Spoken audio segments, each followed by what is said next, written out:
Buenos días. Buenos días.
Ok, vamos a iniciar.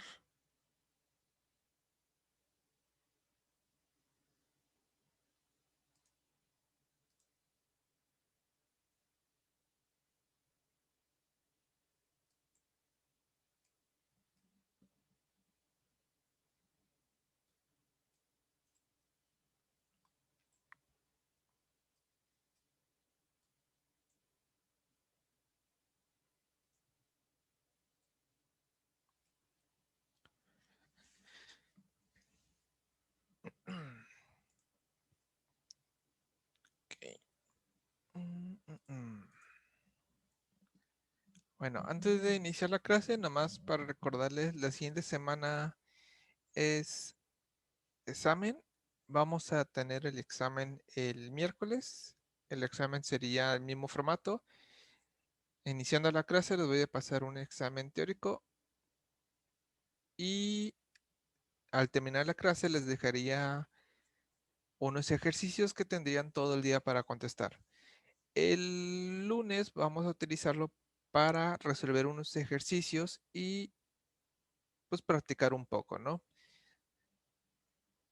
De los tipos de ejercicios pues prácticos que podríamos tener en el examen. ¿Ok? Y hoy vamos a terminar las técnicas para resolver problemas. Ya solo nos quedan dos y uno es realmente sencillo, que es pues la programación dinámica. Y Bueno, ¿en qué consiste la programación dinámica? La programación dinámica consiste que, pues bueno, habrá ciertos problemas en donde por el tipo de problema, pues se va a requerir repetir operaciones varias veces. Entonces, la programación dinámica consiste en identificar ese tipo de operaciones y tratar de resolverlas una vez. Una técnica que se utiliza en la programación dinámica es la memorización. Por ejemplo, calcular el número Fibonacci es un proceso lento. Recordemos que el número Fibonacci es el multiplicar un número, por ejemplo 5, lo vas multiplicando 4, 3, 2, 1, 1. Pero bueno, con números muy grandes es un número muy lento. Bueno, es un proceso lento. Y por ejemplo, pues si me piden el número Fibonacci del 5, no importa cuántas veces me pidan el número Fibonacci del número 5, siempre va a ser el mismo resultado. No importa si me lo preguntan hoy, si me lo preguntan mañana, si me lo preguntan 20 veces, siempre será el mismo resultado. Entonces, si nosotros tenemos una función que regresa el número Fibonacci, lo que vamos a hacer es revisar si ya tenemos calculado el número Fibonacci de ese número. Si ya lo tenemos, solo lo regresamos. En caso de que no lo tengamos, vamos a calcularlo. Ah, en caso de que no, lo calculamos, lo guardamos y ya lo podemos regresar. En términos generales, nuestro código quedaría algo así. Si yo tengo mi función Fibonacci que recibe un número, entonces voy a checar si ese número no está en mi M, es decir, en mi memoria, que en este caso podría ser un arreglo. Entonces, si no lo tengo, simplemente voy a calcular el número Fibonacci de ese número y lo voy a almacenar pues en un arreglo donde el índice es I, que diga N, el número que me están solicitando. Y ya después puedo regresar ese número. Entonces, si me piden el número Fibonacci del 5, la primera vez no va a estar en mi arreglo, en mi memoria. Entonces lo calculo, lo guardo y ahora sí lo regreso. Entonces si después me lo vuelven a pedir, ya lo voy a tener almacenado. Entonces no lo tengo que procesar y lo regreso. Y así sucesivamente. Puede pedírmelo 20 veces y ya lo voy a tener.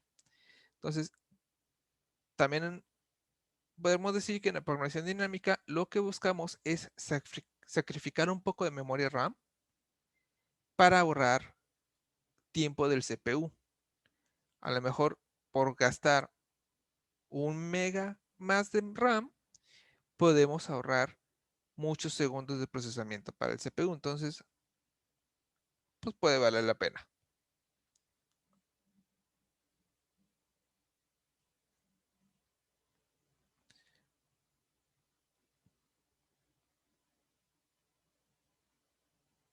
Entonces, se sale. Déjense los acomodo. Ahí está. Entonces, para ahorita, tienen 20 minutos para crear un prototipo de una función que calcule el seno de un ángulo. Por ahorita solo vamos a hacer que pueda procesar el seno de números enteros, es decir, del 0 al 360, pero con memorización. Es decir, si no les ha pedido nunca el seno de 180, lo van a calcular, lo guardan y ya lo regresan. Y si vuelvo a pedirse, se les vuelve a pedir el 180, pues ya lo van a tener en memoria RAM y ya lo pueden regresar.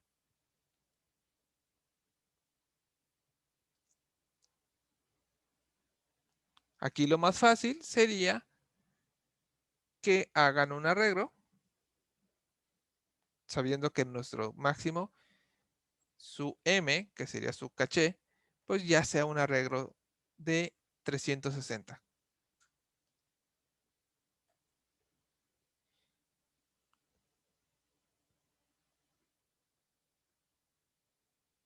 por ejemplo. Ya después vamos a ver, por ejemplo, un diccionario. Un diccionario aquí es donde nos convendría más para evitar que tengamos mucha memoria RAM ya prehecha antes. O también un arreglo dinámico. Bueno, no, aquí se queda mejor un diccionario. Pero bueno, la siguiente parcial vamos a ver tipo de datos. Entonces, por ahorita nos sirve precrear ya un arreglo del tamaño de 360. Ya después, en la siguiente parcial, veremos otros datos que pueden ayudarnos a no tener tanta memoria RAM. ¿Ok?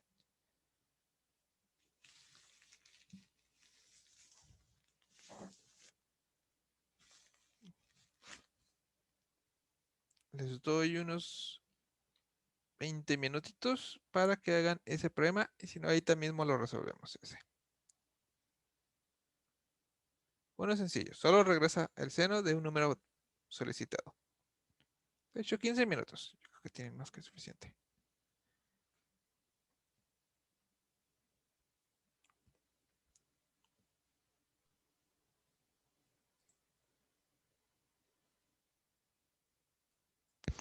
Profe, Ujú, ¿cree que pueda regresar la diapositiva anterior? claro, Gracias. ahí, ahí está.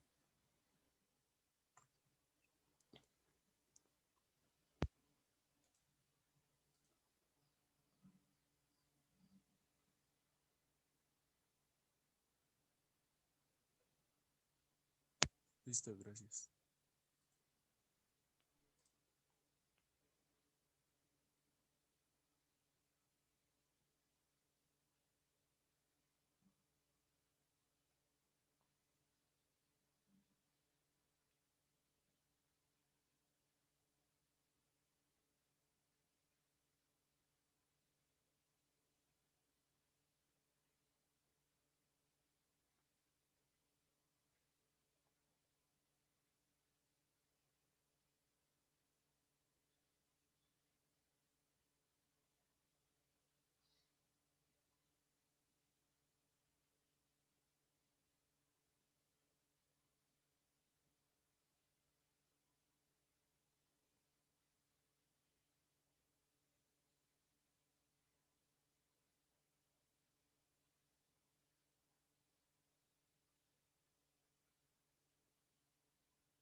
Profe, ¿le puede regresar la diapositiva?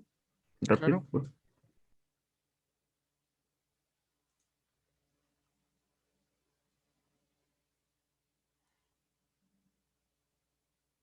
Gracias.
Ok, vamos a resolverlo rápidamente.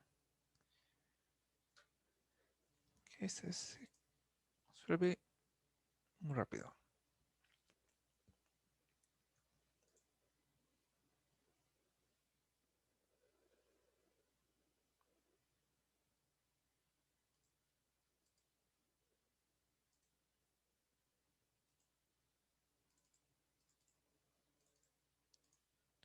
Entonces, este problema es memorización.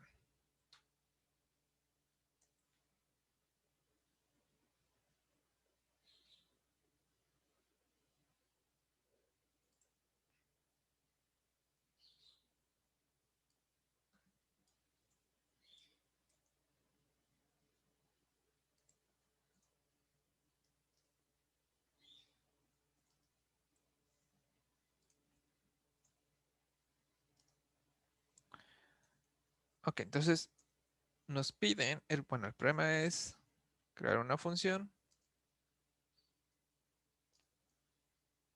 que calcule el seno de enteros entre 0 a 360, es inclusivo, con memorización.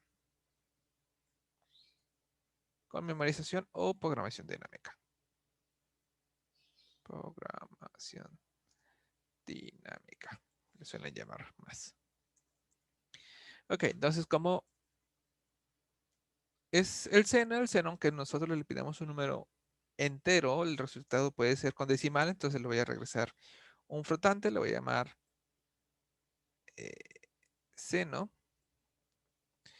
y vamos a pues, recibir qué número queremos nosotros tener. Y para optimizarlo, entonces vamos a preguardar. Yo les dije un arreglo de int, ahí fue mi error. Ser arreglo de floats. Vamos a crear lo que podría ser como seno m de memorización y va a tener hasta 360.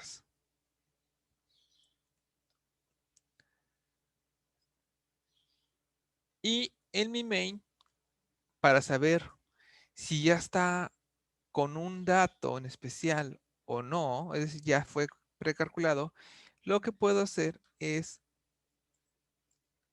a lo mejor prellenarlo de un de número que sé que no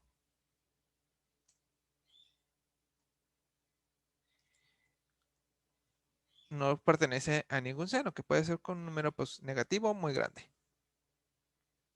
Por ejemplo, 10,000, ¿no? Si vale 10,000 significa que no ha sido calculado. Si vale 10,000, no ha sido calculado.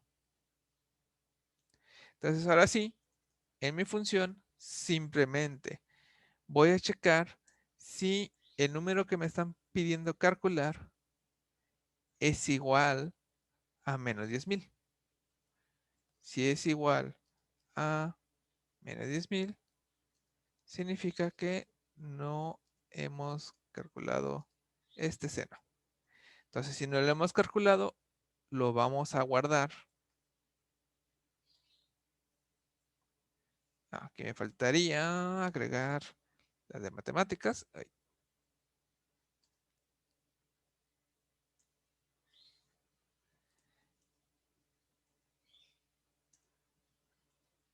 Y entonces pido el número, el seno de ese número y lo voy a preguardar. Y entonces simplemente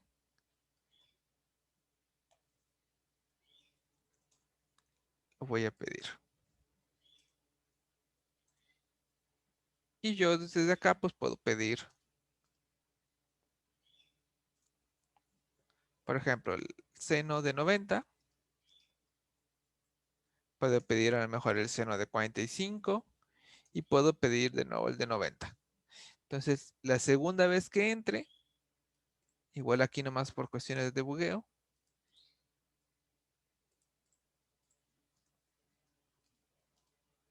guardamos en caché el seno de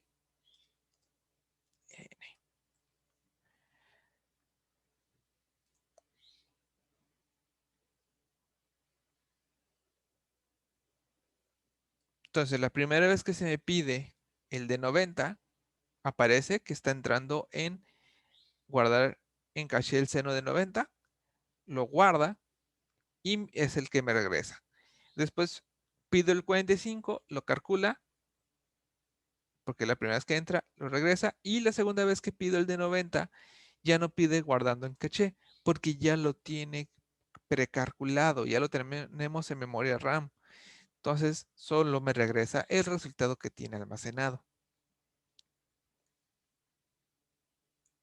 Y así sucesivamente podría ser.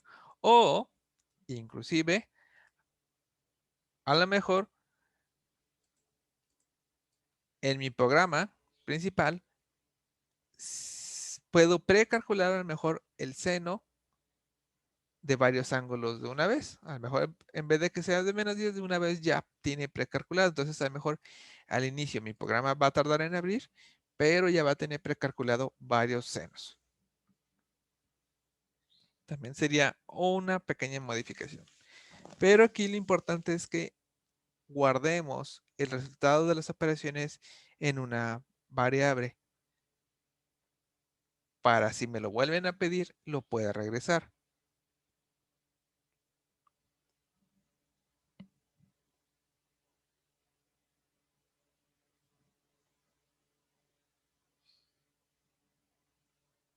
Entonces lo de menos 10.000, ¿por qué era? Porque sé que, por ejemplo, no hay el seno de ningún ángulo puede regresarme ese valor. Entonces, solo me sirve como para identificar si ya fue precalculado o no.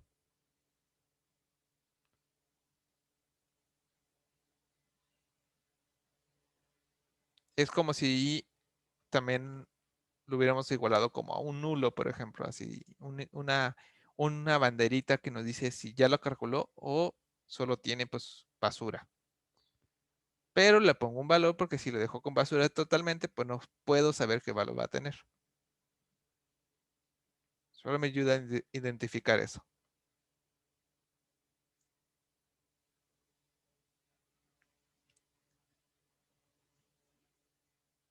¿Alguna duda con memorización?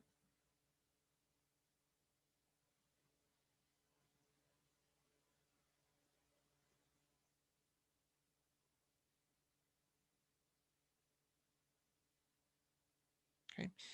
Les dejo unos 3 minutitos para que copien o modifiquen su programita y ahorita nos pasamos al último método para resolver problemas.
Profe, dentro de su programa, en la parte donde está calculando el seno es con esta, creo que es palabra reservada de sin F, ¿verdad?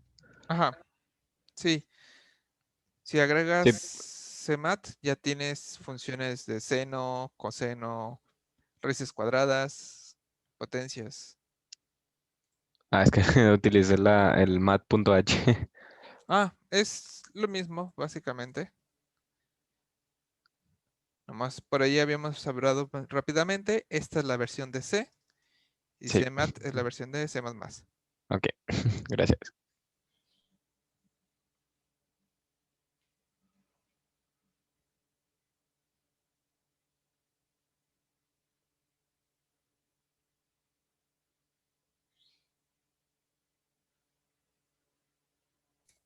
Profe, yo tengo una duda. Ujú. ¿En qué situación conviene más hacer algo como esto de que pues no es memoria dinámica a hacer uno que sea con memoria dinámica? Cuando el problema requiere que estés calculando varias veces una misma operación que sabes que nunca va a cambiar el resultado, como por ejemplo el seno de 90 siempre es el mismo resultado, no hay nada que lo altere. Entonces, si tienes un programa que a lo mejor está dibujando muchos círculos, por ejemplo, con ciertos ángulos, a lo mejor para dibujar pasteles, bueno, gráficas de pasteles o de pie en inglés, a lo mejor puedes precalcularlo. Ok, ok, ok. Ahora sí que Gracias. aquí depende, tienes que analizar el problema, y si ves que necesitas hacer ciertas operaciones que se repiten, que se te van a llegar a facilitar varias veces, entonces ahí puedes pasar a hacer un caché. Va, va. Gracias.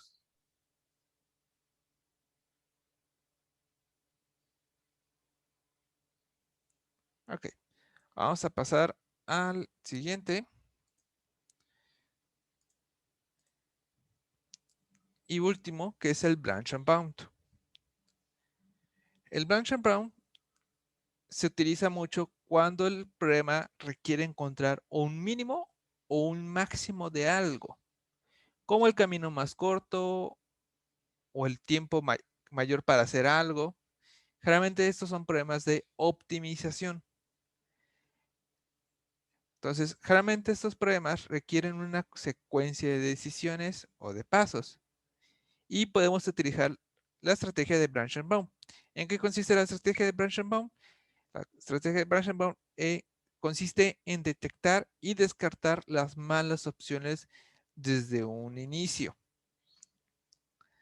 Ahí está, voy a pasar a otro ejemplo un poco más sencillo.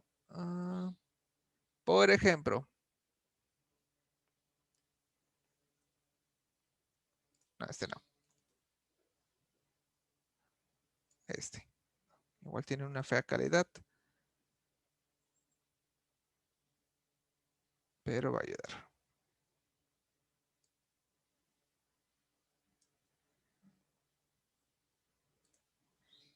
Entonces, con branch and bound, lo que vamos a hacer es conseguir un resultado de manera rápida, sin ningún sin ningún algoritmo ni nada. Por ejemplo, si tenemos estas ciudades, estamos en la ciudad 1, que es nuestra salida, y queremos llegar a la ciudad 20, y nos piden, por ejemplo, encontrar el camino más corto. Hay algoritmos ya definidos, para ahorita no vamos a meternos con ningún algoritmo en específico. Vamos a meternos con un poco de fuerza bruta y un poco de backtracking. No, ahorita no vamos a utilizar el método grid, que consistiría el método grid pues consistiría a lo mejor utilizar el número más chiquito, pero, por ejemplo, lo que yo voy a hacer es que, ok, si ocupo ir de la S a la D, voy a agarrar cualquier camino de manera aleatoria. Entonces, por ejemplo, voy a agarrar este. Por X razón, ¿no? Así, simplemente como de manera medio aleatoria, o a lo mejor agarro el primer camino que encuentro y por ahí me voy. Entonces, dejen mejor dibujo con el programa de el que me ofrece Zoom, para que no se borre tan fácil.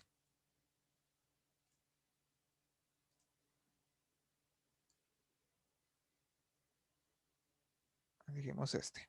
Así, de manera aleatoria, agarro un camino.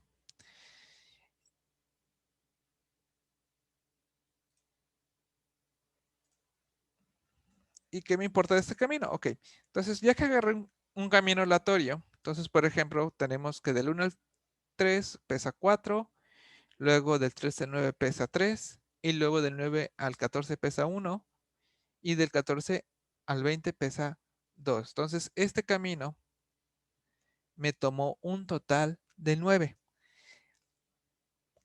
Entonces, ahí está el camino rápido que agarré así, completamente aleatorio, sé que me toma una total de distancia de 9.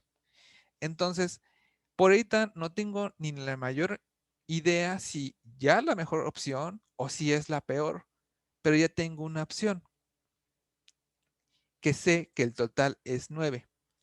Entonces, voy a seguir probando por fuerza bruta. Bueno, en este caso creo que sería mejor el backtracking. Voy a seguir probando por backtracking todas las combinaciones posibles porque quiero asegurarme 100% que tengo la mejor solución. Pero al menos ya sé que existe un camino que es 9. Entonces, ¿en qué implicaría el branch and bound?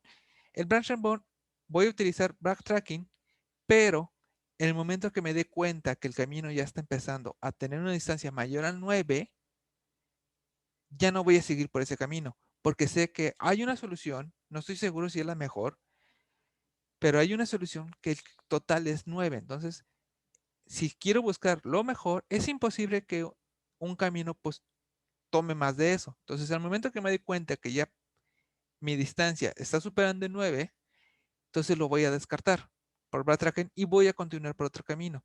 Entonces, me va a permitir probar a hacer una fuerza bruta, bueno, un backtracking, pero ya tengo algo que me permite saber si el camino que estoy tomando es bueno o malo. Ya tengo como un margen de error. En este caso, agarré ese camino, me salió que pues es 9. Entonces, por ejemplo, si quiero probar otros caminos, acá vamos a iniciar un buen backtracking. Entonces, me voy por acá, es 6. Luego me voy por acá, es 8. Todavía 8 es menor a 9, entonces esto es factible. Luego me voy para acá, 16. Perdón, 8 más 1, 9. Ya tengo el mismo que el camino rápido que agarré. Entonces, ya no voy a continuar por aquí, no tiene caso.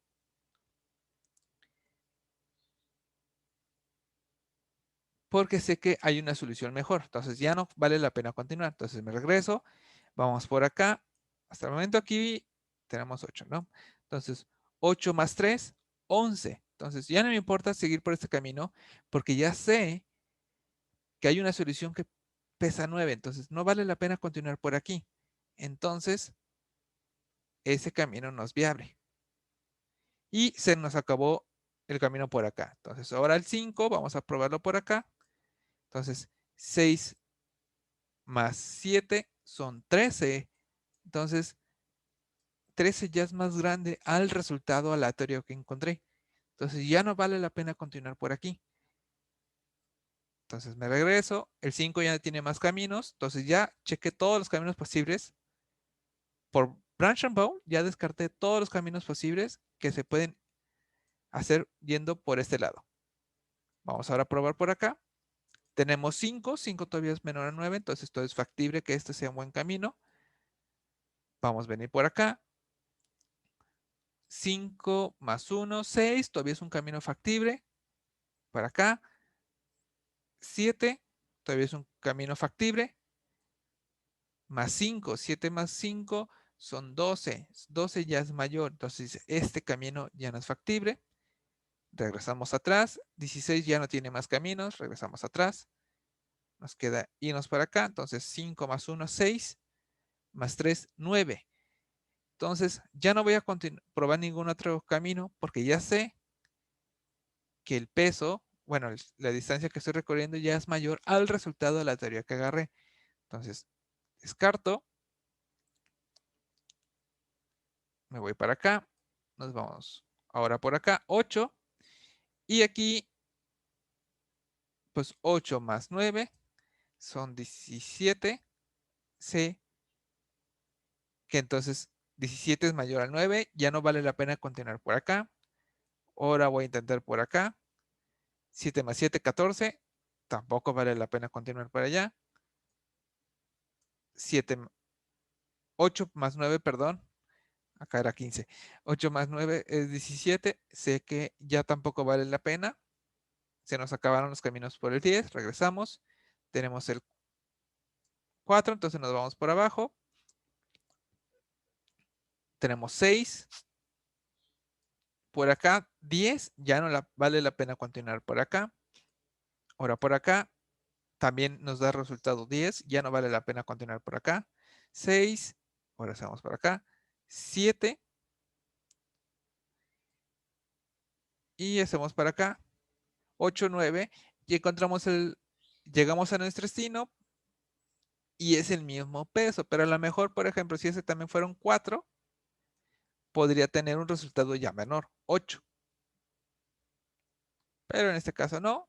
Entonces ya tengo otra solución, pero igual no me importa. El 9 ya no tiene más caminos. Regresamos al 4. El 4 ya no tiene más caminos. Regresamos y seguimos probando. 4 más 4, 8. Igual, aquí sin importar cuál de los 3 caminos agarre, ya voy a superar o llegar al 9. Entonces ya no sé que son caminos ya no viables. Regreso para acá. De aquí me voy para acá. 7. Luego para arriba. Ya me pasé. 7 más 4 son 11. Ya no es un camino viable. Y bueno, por acá abajo. Ese es el resultado. Entonces no tiene caso. Y por acá, pues, me voy a pasar. Ya diríamos 8 más 4, 12. Entonces estoy en el 18, pero sé que ya no vale la pena continuar revisando porque ya superó mi mejor respuesta que encontré de manera aleatoria. Probamos por abajo. Tenemos 7. Para arriba, 7 más 9, 16. Ya me pasé. No tiene caso seguir revisando por allá. Lo checo por acá. 7, 8. Todavía es viable. Y por acá 9. Acá encontré otro resultado de 9. Si me voy para abajo, voy a saber que pues ya me pasé. Entonces no tiene caso revisar. Creo que agarré la mejor respuesta. Pero bueno. Entonces ahora voy a revisar para abajo. 3. Tenemos acá dos opciones. Tenemos 7. Del 7, bueno, estando en el 3, si agarra cualquiera de los dos caminos, ya voy a pasarme del 9. Entonces sé que ya no va a tener este sentido continuar por ahí.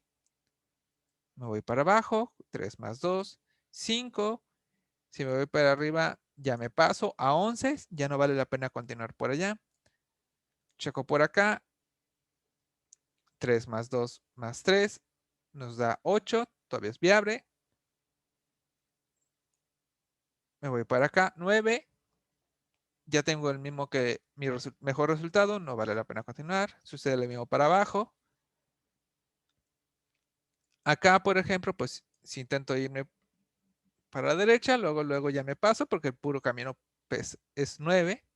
Entonces sé que no es un camino viable. Para abajo me voy. Entonces 3 más 2, 5 más 4, 9. Tampoco es un camino viable. Ya llegué a mi mejor resultado. Me voy para abajo. 3 más 5, 8. Si me voy para arriba, ya tengo 10. 8 más 2 es 10. Entonces sé que no vale la pena probar caminos por acá. Y si me voy por acá, tenemos 8, 16 también. Ya me pasé. Entonces, acabo, si agarrar el mejor resultado. Tengo el mejor resultado posible. De pura suerte. Pero, igual, si yo hubiera agarrado un camino un poco diferente, mejor por acá para hacerlo un poco más largo.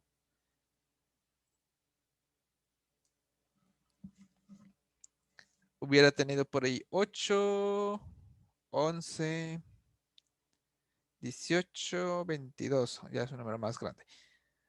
22, igual sigo aplicando de que cualquier camino que yo encuentre no tiene lógica seguir probando si ya va en 22 o ya rebasó el 22, porque sé que un resultado aleatorio que agarré es menor, bueno, no puede ser mayor a eso porque estoy buscando el camino más corto.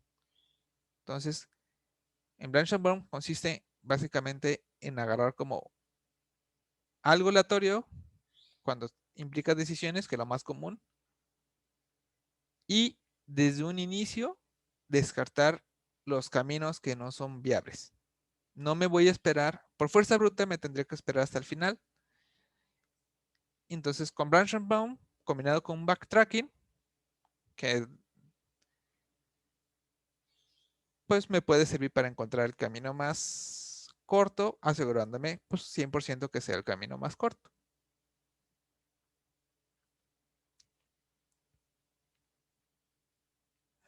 Okay. Otro problema que podemos aplicar para esto, por ejemplo, sería, ahora sí, el de la diapositiva. Del siguiente arreglo de datos, encontrar el grupo de 3 números consecutivos que tengan la suma más pequeña. Con números consecutivos nos referimos que solo vamos a probar números que estén pegados entre sí. Es decir, 20 más 55 más 80. Serían 155. Esa es una suma. Estos 3 serían otra suma. Estos 3 serían otra suma. Entonces, si yo quiero encontrar cuál es la suma de los 3 números más pequeña, igual puedo aplicar lo mismo. Por ejemplo, pues digo, ok, voy a agarrar, creo que es igual la respuesta más pequeña, pero bueno, voy a agarrar los primeros 3 números y veo cuánto es su suma. Su suma es 9. Entonces sé que el resultado no puede ser mayor a 9 porque me están pidiendo la suma más pequeña. Entonces, si yo agarro los primeros 3 números de manera rápida, sé que la suma es 9. Entonces, el resultado debe ser o 9 o menor a eso. Entonces, cualquier caso donde vea algo mayor a eso, ya no tiene la pena continuar. Entonces, por ejemplo, ok, pruebo esos 3, voy a avanzar con los siguientes 3. Aquí, pues, tengo que fuerzas probarlo. 1 más 3 más 10, 14, no es mejor resultado. Luego voy a probar 3 más 10, pero veo que el 10 ya es más grande a mi resultado posible, entonces no voy a probar. Luego checo, agarro el 10 ya es más grande que mi respuesta, entonces no vale la pena continuar. 2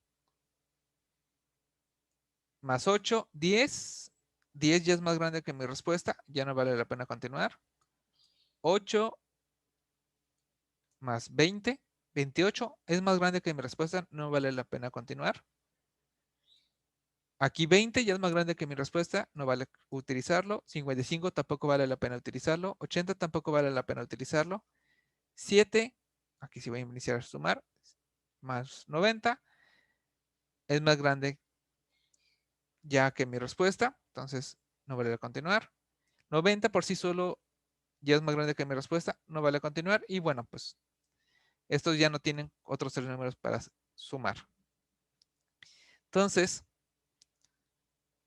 de manera rápida, sé que pude descartar opciones. O sea, si agarraba el 20, si agarraba el 55, si agarraba el 80, no tenía caso hacer suma con otros números porque son números muy grandes que ya superaban la mejor suma que conocía hasta el momento. Una pregunta. Ujú. Si encontrara una suma menor, ¿le empezaría a compararlo ahora con eso o seguiría con el 9? Agarramos la suma más pequeña que conoces. Ah, ok. Pero la idea aquí es que tú agarres una suma aleatoria y sabes que esa suma no puede haber una respuesta que sea peor que esa suma que hayas agarrado de manera aleatoria. Vamos a modificar un poquito esto. Oh, déjame agarrar. Ahí está. Vamos a modificar esto un poquito para que nos dé un resultado más interesante. Ups. Por ejemplo, vamos a ponerle creo que no hay ningún 4. No. Vamos a ponerle un 10 y acá le vamos a poner un 12 para tener un resultado un poco mayor. Entonces, por ejemplo, aquí, si yo sumo estos 3, son 18. 18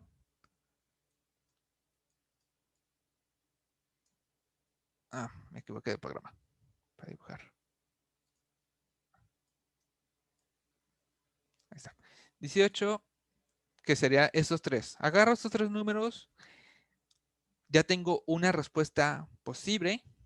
Los agarré porque son los primeros tres, así de rápido. Pero sé que al menos no tiene ningún caso seguir comparando o utilizar números que superen este valor. Entonces, empiezo 10 más 3, 13. Todavía es viable. Más 12, ya me pasé. Pero igual, sé que no es mejor resultado.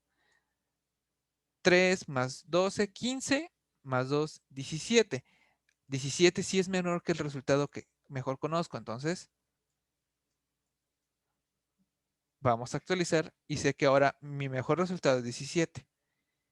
Inicio 12 más 2, 14, más 2, 22. Ya me pasé. 2 más 8, 10, más 1, 11. Encontré un mejor resultado, entonces guardo que 11. 8 más 1, 9, más 20, 29. No es mejor. 1 más 20, 21, pero ya me pasé, ya no tiene caso continuar. 20 por sí solo es mayor que mi respuesta, aun cuando había iniciado con 18. Este número es muy grande, entonces no es viable. Sucede lo mismo con el 55, con el 80, con 70. Perdón, 70, el 7. El 7 lo sumo, pero ya me doy cuenta que se pasa. No tiene camino viable. El 90 no tiene caso utilizarlo porque es mayor que mi resultado, aún con el primero que había encontrado, 18. Entonces, este problema igual, son sumas, no es una como super operación que nos estamos ahorrando, pero ayuda a visualizar un poco de qué trata esto.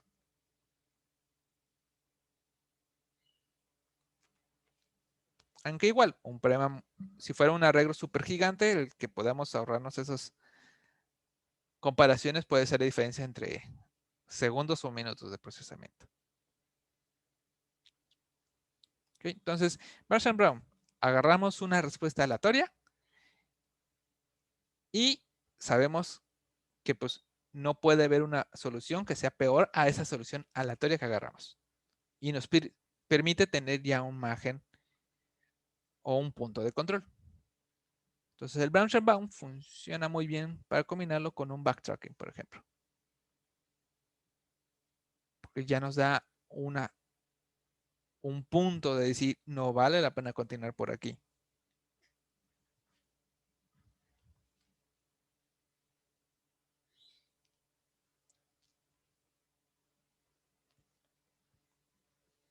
¿Alguna duda con el Brown Bound?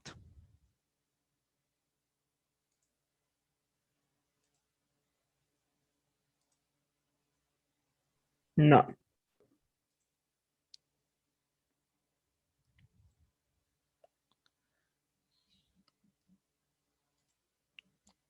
Ok.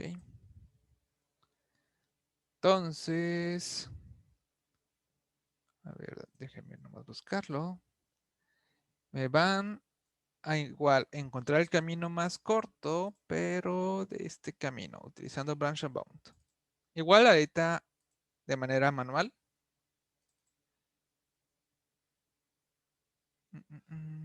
¿Dónde está? ¿Dónde está?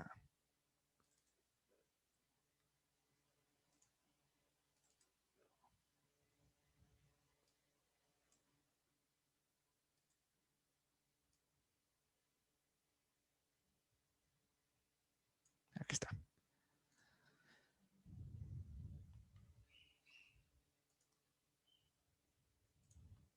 Ese sería nuestro destino. Y acá está la salida. Por Branch and Bound, busquen el camino más corto para llegar de la S al 9. Ahorita en pues, lápiz, papel, en Word. Porque no hemos visto grafos para representar esto en código. Y a la siguiente parcial sí vemos grafos y nos va a servir para ya poder plasmar en código varios de los problemas que estuvimos viendo.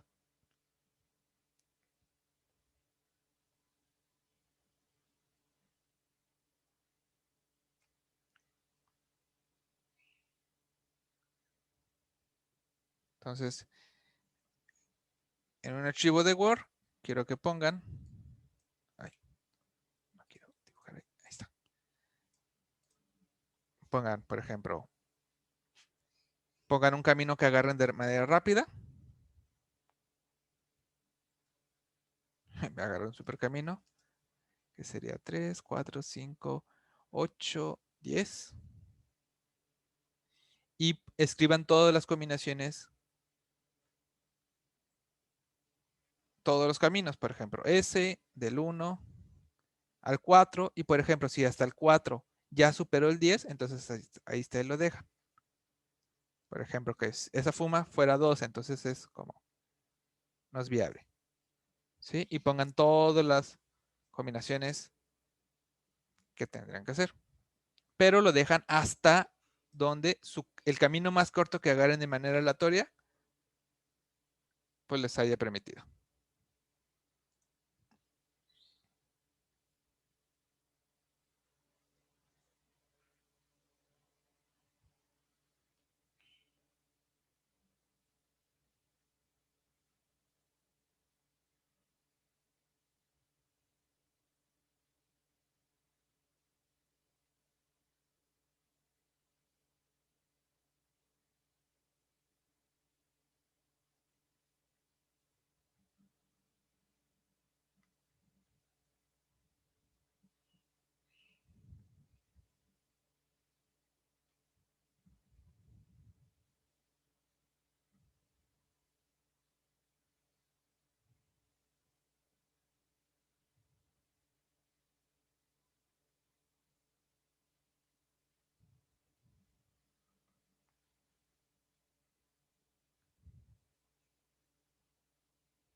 Profe, te lo mandamos por Discord como la captura.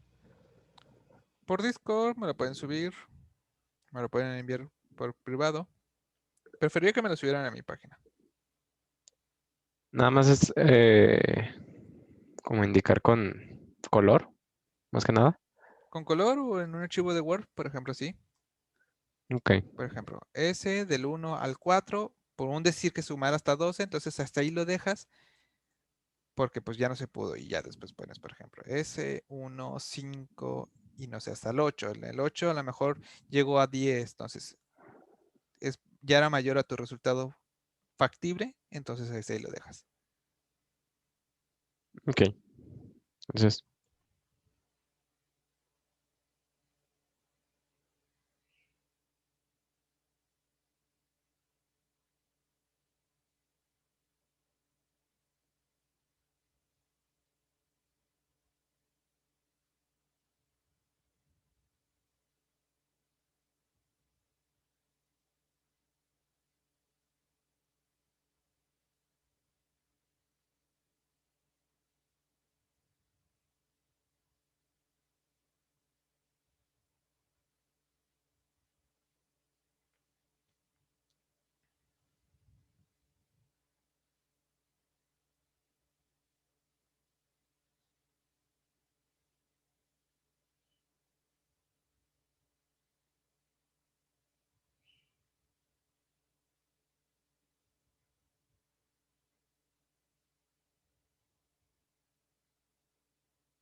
Profe, el Branch and Bound siempre va a estar acompañado como de backtracking o como van mucho de la mano.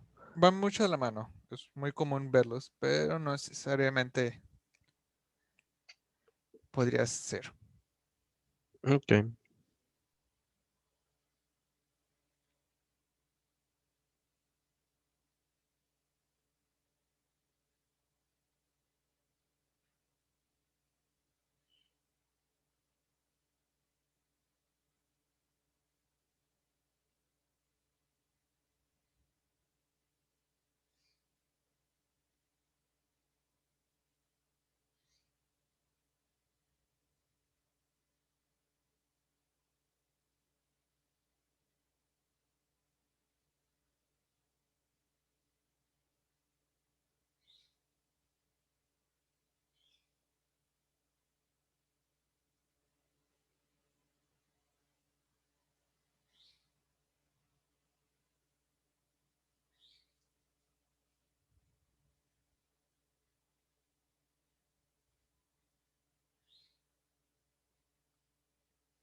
que ya terminó la actividad, ya se puede retirar. En mi página, ahí terminando la clase, voy a subir la diapositiva. En Arquierda Games, Diagonal Amerique, ahí en recursos van a encontrar la diapositiva. Profe, ¿va a subir todas las presentaciones que nos ha dado para Sí, estudiar? ahí lo voy a subir ahorita terminando la clase. Va. Entonces el próximo jueves ya es el examen, ¿no? Ajá, el lunes vamos a hacer puros ejercicios de práctica para practicar un poco. Y ya el jueves tendré su examen. Vale. Muchas gracias, profe. Nos vemos. Profesor, ¿también va a ser algún tipo de conteo para las tareas? Sí, el lunes igual les pongo una lista de qué ejercicios me falta de cada quien. Ok, gracias. Ya está, profe. Gracias. Nos vemos. Hasta luego. Hasta luego. Nos vemos, profe. Gracias, profe. Nos vemos.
Listo. ¿Listo?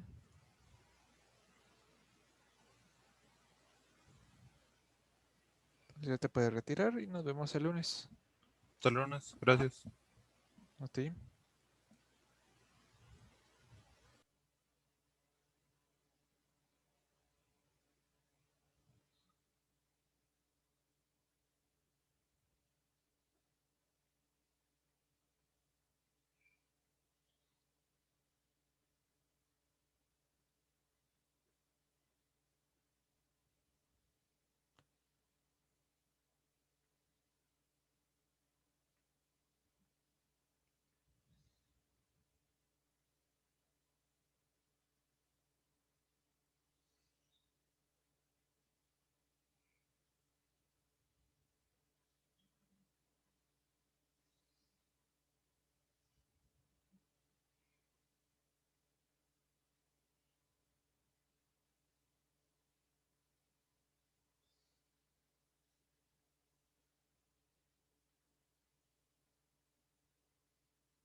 Si no hay ninguna duda o problema, ya se pueden retirar.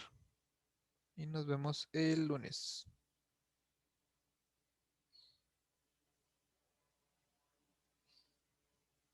Gracias, profe. Adiós. Nos vemos. Bonito fin de semana.